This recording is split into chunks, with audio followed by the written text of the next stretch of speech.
The thing about authoritarianism, Alicia, is it cannot exist in that petri dish when people have agency, right? So, and it cannot exist and people don't have agency when they're isolated. So all of the things that are bulwarks against what are some really sizable steps toward authoritarianism that Trump has made that we've all covered here, were delivered a decisive blow. It's this engagement that you and Jacob both covered yesterday out in places where people were voting and they turned out in record numbers for off-year elections.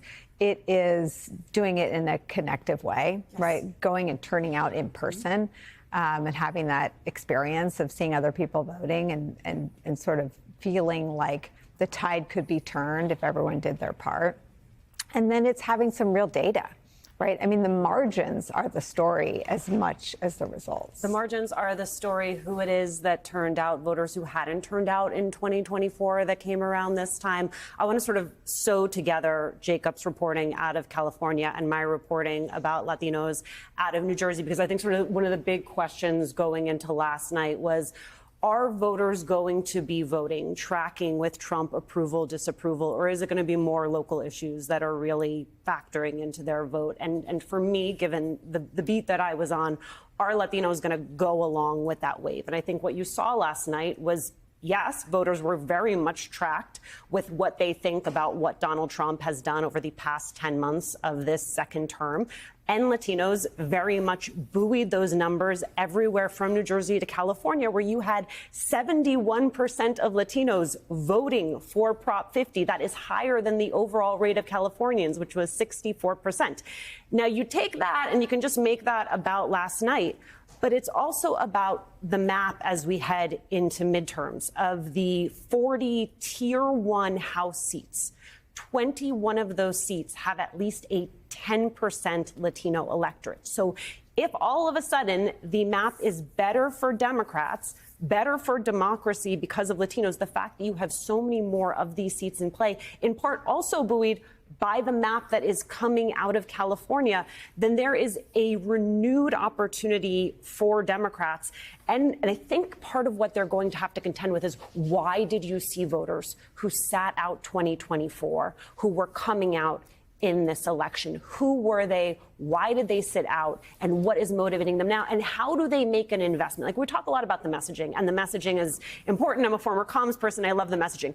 But it is also those organizers who were on the ground from day one, building actual relationships that did not feel transactional, such that when election time rolls around, it's not a new face at your door. It is someone who has been talking to you all year about the price of rent and the price of electricity, the things you are most concerned about in your own life, in your own community. That's part of the investment that Democrats are going to have to continue to make. And how much is it message, organizing, relationships, as opposed to just restored credibility? Because everything that Democrats and Kamala Harris and the DNC and anyone on the side against Trump has come to pass. I don't know. Do you know? I mean, I did not get a sense yesterday, because it felt like all of the above. It felt like the messaging was very focused on affordability and the things that matter most to people. And I know your pain points. And then the organizing was in place. The infrastructure had to be in place. And then, to your point, yeah, there's a sense that you're actually fighting. I'm in this fight, you're in this fight, and we're in this fight together. But I don't know about you. I couldn't pinpoint one as being the determinant factor. Neither could I. But I think the fact that the lived experience of the economy, I mean, I think Obama's closing message over the weekend in New Jersey and Virginia was so salient, because if he says, is your life better today than it was 9 months ago? Ask yourself this question. And his whole riff was about the gilded Oval Office and the wrecking ball. But the fundamental question in politics may not be a new one. Are you better off than you were 9 months ago? And based on people's feelings about the economy, the resounding answer is no. Well, right. And I think, you know, it is the perennial question in politics, right? But it's also amplified by 10, 20, 30 times by how central that message was to Trump's 2024 campaign. You worked on a campaign in 2004 where that was not the central issue. And so after George W. Bush got reelected, the questions of, are you better off? Those were the national security frame, and it kind of took precedence there. But not even more than normally, the economy's except in rare exceptions like that, it's always central. But it was so the thing that Donald Trump beat Democrats over the head with for 2 solid years. And not only are things not better, but he is doing things that are relatively easy to explain, either on a substantive or a symbolic level, that are at odds with that. Where it's like whether it's the things that Obama was pointing to, which are things where, you know, this guy, your grocery prices are just as high as they always were, while he tears down the East Wing to build himself this Putin-esque ballroom, or the substantive questions around tariffs and how tariffs are actually doing what they're doing to prices. It's, you know, when you decide to make the main thing, and then you not only don't solve the main thing, but you make the main thing worse, and you do it in an egregious, flagrant, almost kind of throwing it in your face way, the way Trump has. You know, it's going to leave a mark. It's going to bite you on the other side, and that's what happened, I think, yesterday, among many other things. I gave you credit for making this point early in Jacob's reporting along the line that people were online, in their own words, to do their civic duty, to defend democracy, because it was their right. There's this sense that while we have this right, people are going to exercise it. And, you know, Prop 50 was an idea. It wasn't a person. It wasn't a candidate. It had some star-studded endorsers and validators. You made that point yesterday, including Obama and Newsom and Jasmine Crockett and others.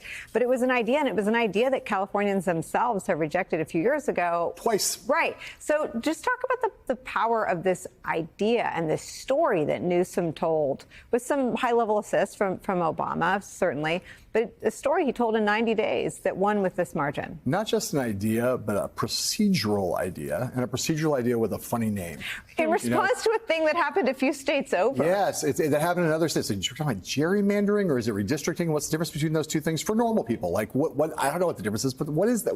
They don't know how the lines are drawn. None of this makes any sense to them. I think that